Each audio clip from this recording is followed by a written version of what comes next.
Good morning students. बेटा हम लोगों ने जीएसटी का चैप्टर जो स्टार्ट किया था उसी को हम कंटिन्यू कर रहे हैं। तो देखो डियर स्टूडेंट्स, कल मैंने आप लोगों को ये बताया था कि जैसे आज की डेट में government several type of taxes अपने कस्टमर से वसूल नहीं करती, बल्कि कस्टमर से in form of all taxes एक ही प्रकार का टैक्स लेती है, जिसको हम कहते हैं जीएसटी। और मैंने कल आपको बताया था कि there are 3 level of GST. एक तो होता है सीजीएसटी और एसजीएसटी। मैंने कल आपको बताया था कि जब हम विद इन द स्टेट कोई गुड्स सेल करते हैं या कोई गुड्स परचेज करते हैं तो उसके ऊपर सीजीएसटी और एसजीएसटी दोनों अप्लाई होता है, जिनकी रेट इक्वल होती है। अगर 6% सीजीएसटी है तो 6% ही क्या होगा, एसजीएसटी होगा। ठीक है। और अगर हम कोई भी ट्रांजेक्शन आउटसाइड द स्टेट करते हैं, जैसे हरियाणा का कोई बिजनेसमैन अगर राजस्थान के किसी बिजनेसमैन के साथ कोई ट्रांजेक्शन करता है तो देयर इट अप्लाइज आईजीएसटी। वहां पे क्या चीज अप्लाई होती है, आईजीएसटी अप्लाई होती है, जो कि सीजीएसटी और एसजीएसटी की रेट का टोटल होगा। अब आप देखोगे कई क्वेश्चन में इंटरस्टेट ट्रांजेक्शन भी होगा, इंट्रास्टेट ट्रांजेक्शन भी होगा। उसमें आपको सीजीएसटी और एसजीएसटी देगा तो दोनों को ऐड कर लेना, आईजीएसटी बन जाएगा। या आईजीएसटी की रेट दी जाएगी जैसे 12%, तो उसका हाफ कर लेना सीजीएसटी, हाफ कर लेना एसजीएसटी। तो ये अंडरस्टूड होना चाहिए। दूसरी बात, हम कोई भी अगर जीएसटी की पेमेंट करते हैं, like we purchase the goods, we make the payment of rent, we paid any other expense, तो उसके ऊपर at that time we paid GST, जिसको कहा जाता है इनपुट जीएसटी। जो भी होगा, अगर वो इनपुट सीजीएसटी है तो इनपुट सीजीएसटी, एसजीएसटी तो एसजीएसटी, तो उसको इनपुट जीएसटी कहा जाएगा। ठीक है। और अगर हम कोई इनकम रिसीव करते हैं या कोई गुड सेल आउट करते हैं तो एट दैट टाइम जीएसटी हमें मिलता है, उसको कहेंगे आउटपुट जीएसटी। मैंने आपको बताया था। ठीक है। इनपुट जीएसटी हमारे लिए एसेट्स का काम करता है, आउटपुट जीएसटी हमारे लिए लायबिलिटी का काम करता है। तो ये सारे टॉपिक कल हम एक्सप्लेन कर चुके थे। अब आज हम लोग बात करने जा रहे हैं journal entries of different transaction having GST, यानी कि डिफरेंट ट्रांजेक्शन के रिगार्डिंग जर्नल एंट्रीज क्या बनेगी जहां पर जीएसटी भी एप्लीकेबल हो रहा हो।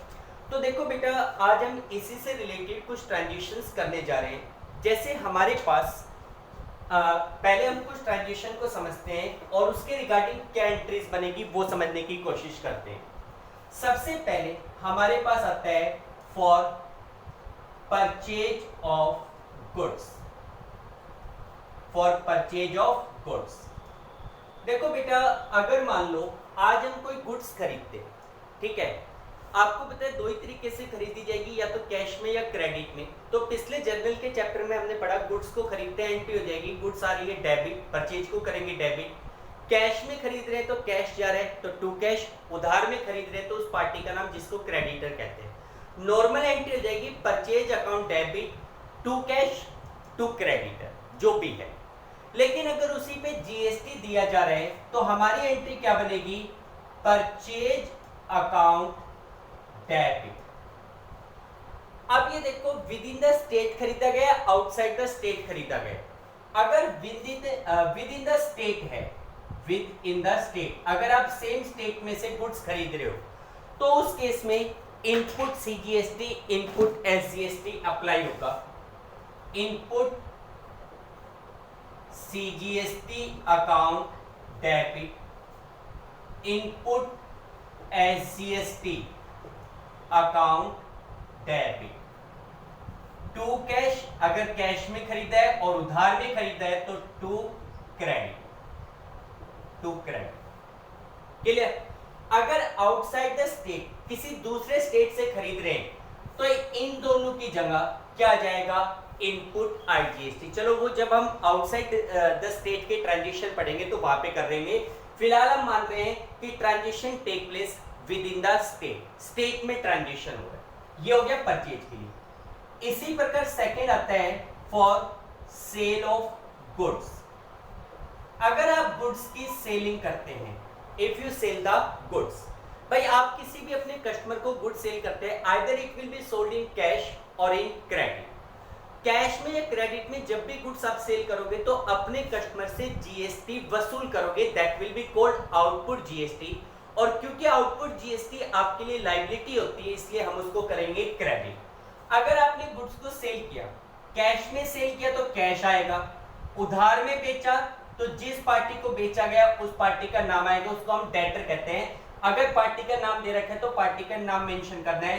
कैश या debtor account debit to sales account to output CGST account और to output SGST account, to output SGST account. ये है for sale of goods within the state. ठीक, इसी प्रकार थर्ड ट्रांजेक्शन आता है for purchase return. For purchase return, purchase की हुई गुड्स वापस करने के लिए। देखो बेटा, कई बार क्या होता है कि हम अपने सप्लायर से गुड्स खरीदते हैं, ठीक है, लेटर उनमें कोई गुड्स डिफेक्टिव मिलती है, नॉट अकॉर्डिंग टू सैंपल है, आउटडेटेड है, एक्सपायरी डेट की है, या कोई भी अदर रीजन, कोई भी रीजन हो सकता है, that's why we return the goods to the supplier. अब देखो, एक बात तो आप मान के चलो कि कैश में खरीदा हुआ सामान जनरली वापस नहीं होता, वो रिप्लेस होता है, आप लोगों ने भी देखा होगा। तो हम ये मानते हैं कि जो गुड्स हमने क्रेडिट में खरीदी वो हमने वापस कर दी, उसको कहते हैं परचेज रिटर्न। अब जैसे राम को गुड्स वापस की गई तो हमारी पिछले चैप्टर में एंट्री होती थी राम टू परचेज रिटर्न। लेकिन आपने मान लो 10,000 की गुड्स खरीदी थी जिसके ऊपर आपने 600 का सीजीएसटी पे किया, 600 रुपीज का एसजीएसटी पे किया, जिसको आपने इनपुट सीजीएसटी और इनपुट एसजीएसटी के नाम से डेबिट किया था। अब अगर वही गुड्स अगर आपने वापस कर दी तो वहां पे जीएसटी रिकवर हो जाएगा, लेकिन उसको आउटपुट नहीं कहेंगे। मैंने आपको बताया था कि सेल के अलावा किसी और वजह से अगर गुड्स आपके पास से जा रही है तो इनपुट सीजीएसटी और इनपुट एसजीएसटी को ही रिवर्स कर दिया जाएगा। उस केस में आपकी एंट्री होगी क्रेडिटर, जिससे आपने सामान खरीदा था, creditor account debit to purchase return to input CGST account to input SGST account. ठीक, ये परचेज रिटर्न के लिए। इसी प्रकार फोर्थ ट्रांजेक्शन आता है for sales return. Sales return की एंट्री, देखो बेटा, अगर किसी वजह से हमारा जो कस्टमर है, डेटर है, जिसके हम पैसा मांगते हैं, जिसको हमने गुड्स सेल आउट की थी, ही रिटर्न द गुड्स, भाई कोई भी रीजन हो सकता है, उस वजह से अगर उसने गुड्स वापस कर दी, पहली बात तो कैश में बेचा हुआ सामान वापस नहीं होता, उधार में बेचा हुआ सामान ही वापस माना जाता है। तो अगर कस्टमर हमें गुड्स वापस करता है, it is called sales return. Sales return को करेंगे डेबिट, लेकिन जो जीएसटी उस समय हमें मिला था, जो जीएसटी हमें मिला था वो ही जीएसटी यहाँ पे क्या होगा, रिवर्स। तो उस केस में हमारी एंट्री होगी sales return account debit output CGST account debit output SGST account debit to debtor account या कस्टमर अकाउंट, जो भी कस्टमर का नाम है। बेटा यहां पे नाम आएगा अगर दिया हो तो, ठीक है। This is the entry for the sales return, ये सेल्स रिटर्न की एंट्री होगी। इसके बाद अब हम मान लीजिए आज अपने बिजनेस के लिए कोई फिक्स एसेट्स परचेज करते हैं, जैसे हमने किसी भी फिक्स एसेट्स को परचेज किया। नेक्स्ट हमारे पास ट्रांजेक्शन आता है for purchase of fix assets. For purchase of fixed assets, किसी भी फिक्स एसेट्स को परचेज करने के लिए। भाई आपको पता है कि आपको अपने बिजनेस के लिए कई प्रकार की fix assets like machine, furniture, इनकी रिक्वायरमेंट पड़ती है। जब आप इन फिक्स एसेट्स को भी परचेज करोगे तो ये फिक्स एसेट्स आपके लिए बेसिक से फिक्स एसेट्स है, लेकिन उस शॉपकीपर के लिए तो ये गुड्स है, तो वो इन गुड्स के ऊपर आपसे क्या लेगा, जीएसटी लेगा। अगर हमने किसी भी फिक्स एसेट्स को परचेज किया है तो हमारी एंट्री हो जाएगी, फिक्स एसेट्स हमारे पास आ रही है, fix assets account debit, GST हम उसके ऊपर देंगे, input CGST account debit, input SGST account debit to cash, और उधार भी खरीदा है तो उस पार्टी का नाम आ जाएगा। ठीक है, इसी प्रकार नेक्स्ट ट्रांजेक्शन आता है for expense, transaction for expense. देखो आपको पता है कि in our business organisation we have to pay several type of expenses. भाई जैसे हम लोग वर्कर को सैलरी देते हैं, वेजेस देते हैं, रेंट पे करते हैं, एडवर्टाइजमेंट एक्सपेंस पे करते हैं। आपको मैंने ये भी बताया था कि जैसे वेजेस है, सैलरी है, हेल्थ एक्सपेंसेस है, उनके ऊपर जीएसटी अप्लाई नहीं होता, लेकिन कुछ एक्सपेंसेस ऐसे होते हैं जिनके ऊपर जीएसटी एप्लीकेबल होता है। ठीक है, लाइक एडवर्टाइजमेंट एक्सपेंस हो गया, आपका रेंट हो गया, इनके ऊपर आपको जीएसटी पे करना पड़ेगा। तो अगर कोई एक्सपेंस आपने पेमेंट की, अगर जीएसटी नहीं है तब तो सीधी सीधी एंट्री हो जाएगी, एक्सपेंस को करोगे डेबिट, कैश आपके पास से जा रहा है, कैश को करोगे क्रेडिट। लेकिन अगर जीएसटी भी अप्लाई हो रहा है तो एक्सपेंस अकाउंट डेबिट, जीएसटी आपको देना पड़ रहा है, input CGST account debit, input SGST account debit to cash account, cheque से है तो बैंक अकाउंट। ठीक है, इसी प्रकार नेक्स्ट हमारे पास आता है इनकम के लिए, फॉर इनकम। भाई हम कई प्रकार की इनकम रिसीव करते हैं बिजनेस में, लाइक हमने बिल्डिंग का कोई पोर्शन लेट आउट किया है, उसका रेंट मिल गया, हम किसी दूसरे दुकानदार के लिए गुड्स खरीद के लेकर आते हैं, उसके ऊपर हमें कमीशन मिल गया। अगर नॉर्मल इनकम है तो हम एंट्री करते थे कैश टू कमीशन या कैश टू इनकम, इनकम का जो भी नाम है। लेकिन अब इनकम के ऊपर हम जीएसटी भी कलेक्ट करेंगे, तो उस केस में जीएसटी हमें मिलेगा जिसको कहेंगे आउटपुट जीएसटी। तो उस केस में हमारी एंट्री क्या हो जाएगी, cash account debit to income, income का जो भी नाम है, to income account plus GST हमें मिल रहा है तो to output CGST account to output SGST account, to output SGST account. इस तरीके से हम इनकम को रिसीव करेंगे। ठीक, एक मैंने बताया था for goods withdrawn by proprietor, for goods withdrawn by proprietor, proprietor यानी कि ओनर के द्वारा गुड्स को विथड्रॉ करना। देखिए sometime the owner of a business organisation withdraw the goods for his personal use. अगर ओनर गुड्स को विथड्रॉ करता है तो पिछले चैप्टर में हमने एंट्री पढ़ी हुई है drawings account debit to purchase, लेकिन मैंने बताया सेल के अलावा मान लो जीएसटी एप्लीकेबल है, जब हमने गुड्स खरीदी तो उसके ऊपर इनपुट जीएसटी पे किया गया था। सेल के अलावा अगर किसी वजह से गुड्स को विथड्रॉ किया जाता है, गुड्स को बिजनेस में से निकाला जाता है, तो जो इनपुट जीएसटी था दैट विल बी रिवर्स। तो इस केस में एंट्री क्या हो जाएगी, ड्रॉइंग अकाउंट डेबिट, गुड्स हमारे पास से जा रही है तो to purchase account to input CGST account to input CGST account और to input SGST account.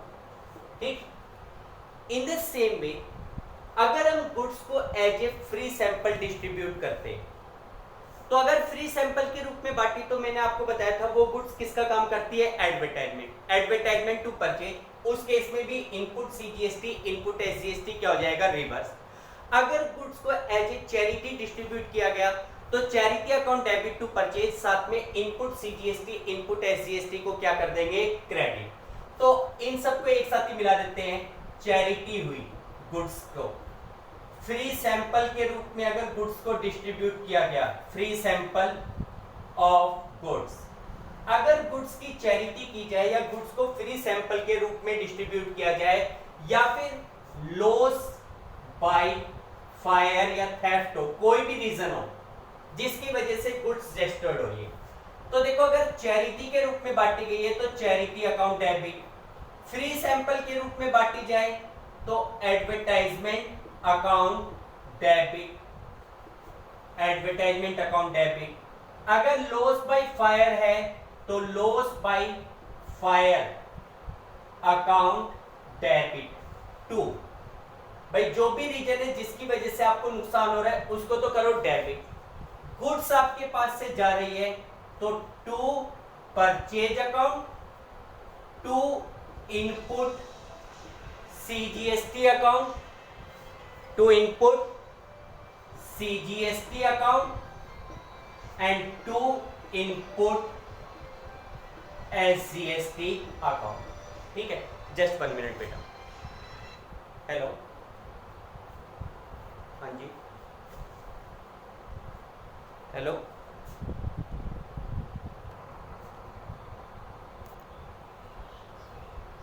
Sorry बेटा इंटरप्शंस के लिए। तो देखो हम लोग बात कर रहे थे कि अगर हमने गुड्स को चैरिटी, फ्री सैंपल या लॉस बाय फायर है तो एंट्री हो जाएगी हमारे पास चैरिटी अकाउंट डेबिट, अगर हमने फ्री सैंपल के रूप में बांटा है तो एडवर्टाइजमेंट अकाउंट डेबिट, अगर लॉस बाय फायर है तो loss by fire account debit to purchase, और साथ में जो इनपुट जीएसटी दिया गया था वो रिवर्स हो जाएगा, तो to input CGST, to input SGST. ठीक है, तो ये तो हमारे मेन ट्रांजिशन हो गए। अब बात करते हैं लास्ट ट्रांजिशन की। देखो लास्ट में क्या होता है कि जैसे आपने जीएसटी कलेक्ट किया, भाई जैसे आप लोग कोई भी सामान खरीदते हैं या पेमेंट करते हैं तो उस समय जीएसटी आपने दिया, it is called input CGST. आपने वही सामान बेचा, आपको जीएसटी मिल गया, वो कहलाएगा आउटपुट जीएसटी। ठीक है, हम लोग क्या करते हैं कि जैसे जीएसटी का जो पैसा हमें मिलता है, भाई हमने अपने कस्टमर को गुड सेल आउट करी, उसके ऊपर हमें जीएसटी मिल गया, जो जीएसटी मिला वो हमारे लिए इनकम नहीं है, दैट इज ए लायबिलिटी, क्योंकि दुकानदार अपने कस्टमर से जीएसटी का पैसा कलेक्ट करने के बाद दैट अमाउंट, उस पैसे को गवर्नमेंट को डिपॉजिट कराता है। लेकिन मान लो हमने 10,000 रुपए का सामान खरीदा था जिसके ऊपर हमने 600 रुपीज का सीजीएसटी और 600 का एसजीएसटी पे किया। ठीक, ये 10,000 रुपए का सामान हमने 15,000 रुपए में सेल आउट किया, जिसपे 6% 900 का सीजीएसटी और 900 रुपीज का एसजीएसटी कलेक्ट कर लिया। अब क्या होगा कि 900 का जो जीएसटी हमने कलेक्ट किया, it is called output CGST और आउटपुट एसजीएसटी। ये हमारे लिए क्या है, इनपुट सीजीएसटी और इनपुट एसजीएसटी। ठीक, ये तो हमने पे किया है और ये हमें मिला है, तो ये जीएसटी हमारे लिए इनकम नहीं है बल्कि ये हमारे लिए एक लायबिलिटी है। We have to deposit this amount with the government, हमें ये पैसा गवर्नमेंट को जमा कराना है। लेकिन हम लोग पहले उस जीएसटी कलेक्टेड में से, भाई जो जीएसटी हमने कलेक्ट किया है उसमें से पहले अपने द्वारा पे किया गया अमाउंट काटेंगे, उसके बाद जो एक्स्ट्रा पैसा होगा वो गवर्नमेंट को जमा कराएंगे। तो उस केस में लास्ट में हम क्या करते हैं, इनकी आपस में एडजस्टमेंट करते हैं। ठीक है, यानी कि input CGST is to be adjusted from output output GST. जो इनपुट जीएसटी का अमाउंट होता है उसको आउटपुट जीएसटी के साथ एडजस्ट कर लिया जाता है। ठीक है, तो एक लास्ट एंट्री हमारे पास आती है,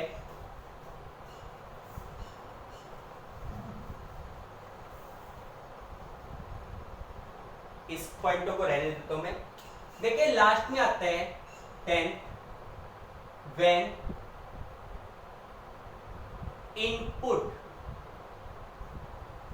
GST is to be adjusted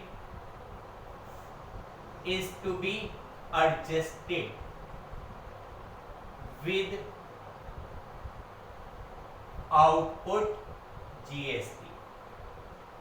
अगर हम इनपुट जीएसटी को आउटपुट जीएसटी के साथ एडजस्ट करना चाहते हैं, अब उसमें दो बातें होती है। पहला case, output GST is more than input GST. Output GST का अमाउंट इनपुट जीएसटी से ज्यादा है। भाई 10 का सामान खरीदा, 15 का बेचा, जिसपे हमें जीएसटी इतना मिल गया। आउटपुट का अमाउंट है 900 और इनपुट का अमाउंट है 600। हमने पे किया है 600, हमें मिला कितना है 900। तो 900 में से हम पूरे अपने 600 काट के बाकी 300 गवर्नमेंट को जमा कराएंगे। उस केस में तो हमारी एंट्री होगी, जैसे इसमें पहला केस है, when amount of output GST, when amount of output GST is more than input GST. अगर आउटपुट जीएसटी इनपुट से ज्यादा है तब तो कोई दिक्कत नहीं, तब तो एंट्री हो जाएगी आउटपुट सीजीएसटी अकाउंट डेबिट। भाई आउटपुट का अमाउंट पहले हुआ था क्रेडिट, जिस समय मिला था, आज हमें उस पैसे की पेमेंट करनी है, तो output CGST account debit, output SGST account debit to input CGST to input SGST और टू बैंक। यहां पे बैंक ही आएगा, यानी कि आउटपुट सीजीएसटी का जो अमाउंट है, भाई जैसे आउटपुट सीजीएसटी फॉर एग्जांपल 900, ये भी 900, इस 9 में से सीजीएसटी एडजस्ट कर लिया, इस 900 में से एसजीएसटी एडजस्ट कर लिया, बाकी कितना बचा, टोटल 1800 था, 6 और 6 1200 एडजस्ट कर लिया, बाकी बचा 1200, वो गवर्नमेंट को जमा करा देंगे। लेकिन एक सिचुएशन होती है कि भाई 10,000 का सामान खरीदा था, जिसके ऊपर हमने इतना जीएसटी मिला, सॉरी पे किया, लेकिन साल के दौरान हमसे पूरा सामान नहीं बिका, हमसे जो गुड्स बिकी वो केवल 6000 की बिकी, जिस पे आउटपुट सीजीएसटी कितना था 360, आउटपुट एसजीएसटी भी कितना था 360। ठीक, अब हमें मिला 360, हम पे कर चुके कितने 600। तो उस केस में क्या करें, भाई गवर्नमेंट को तो जमा कराने का मतलब ही नहीं है, क्योंकि हम तो 600 रुपए दे चुके, मिला 360, अभी तो हमारा ही पैसा रिकवर नहीं हुआ, तो कोई बात नहीं, जितना रिकवर हुआ उतना तो एडजस्ट कर लो, बाकी जो इनपुट सीजीएसटी का पैसा होगा अगले साल जब सामान बिकेगा उसमें से एडजस्ट करेंगे। तो सेकंड केस आता है कि if output CGST, output GST है is less than input GST, तो उस केस में जितना पैसा आउटपुट से है उतना एडजस्ट कर लो, बाकी बच जाएगा। तो उस केस में आपकी एंट्री होगी output CGST account debit, output SGST account debit to input CGST to input SGST, to input CGST to input SGST. अब आउटपुट एसजीएसटी कितना है, सीजीएसटी कितना है 360। अब ये 600 है, लेकिन आप 600 तो पूरा चार्ज ही नहीं कर सकते, आप मैक्सिमम कितना पैसा चार्ज कर सकते हो 360, तो इनपुट का कितना अमाउंट चार्ज कर लो 360। ठीक है बेटा, ये एंट्रीज ध्यान रखिए। तो these are some entries in which GST is applicable. ठीक, अब ये जीएसटी से रिलेटेड हमारी मेन एंट्रीज है, आप इन सभी एंट्री को समझिए, इससे रिलेटेड जो क्वेश्चंस है वो आपको नेक्स्ट वीडियो में मैं करवाता हूँ। ओके बेटा, थैंक यू।